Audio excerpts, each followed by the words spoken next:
February 6th, 1994, on a trail south of Big Water in Kane County, Utah, a small group of hikers would make a discovery that would kick off a 30-plus-year-long cold case. On those rocky paths lay a skeletal fragment of a man who would remain unidentified until just recently in 2024. Hello everyone, my name is Legit Meme Dealer, aka Cold Case Cracker 9987, and today I wanted to talk to you all about a case that came under my purview from a string of creepy DMs received by multiple Reddit users, all containing one image. That being the digital reconstruction of the remains found on that day.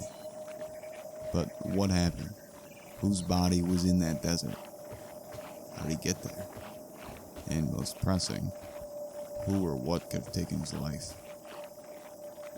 To try and answer these questions, I'm going to plot a timeline and describe the case in chronological order, starting from when the body was first discovered.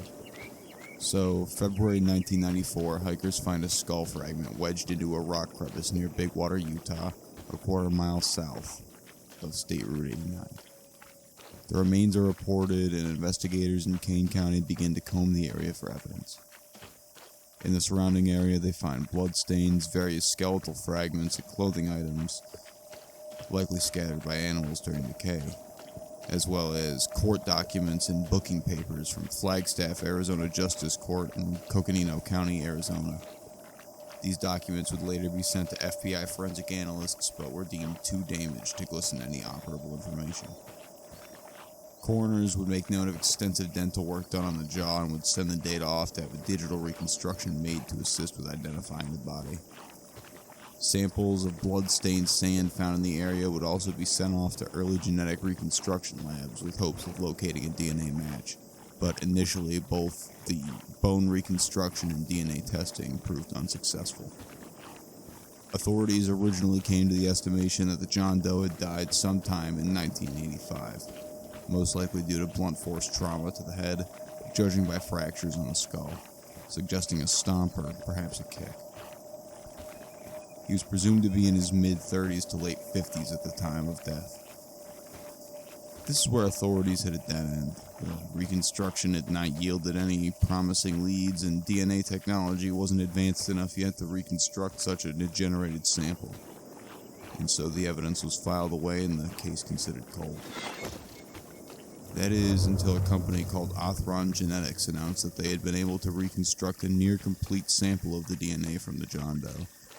From this, Othron was able to compile a list of potential relatives for DNA testing and sent it to the Kane County Sheriffs Department, who soon located a relative who turned out to be the child of John Doe, who is now identified as one James Howard Conklin.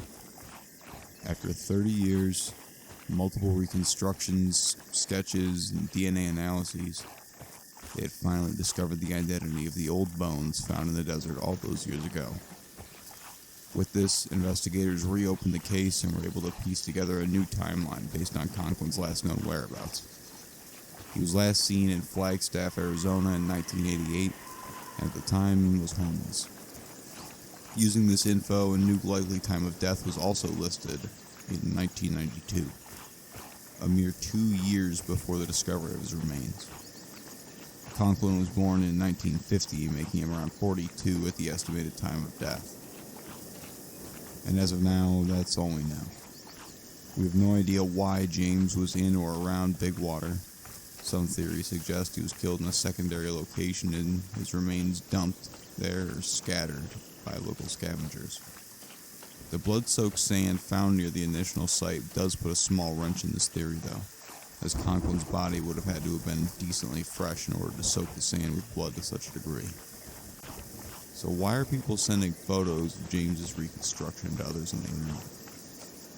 Well, it seems to have started when the news first broke about the identification of the remains, when several news outlets published the reconstruction photo on the front page. Knowing the uncanny look of the image would catch the eye of anyone scrolling along, and from there the internet did what it does best. Decontextualize and obfuscate the image's purpose until it became nothing more than a copy pasta.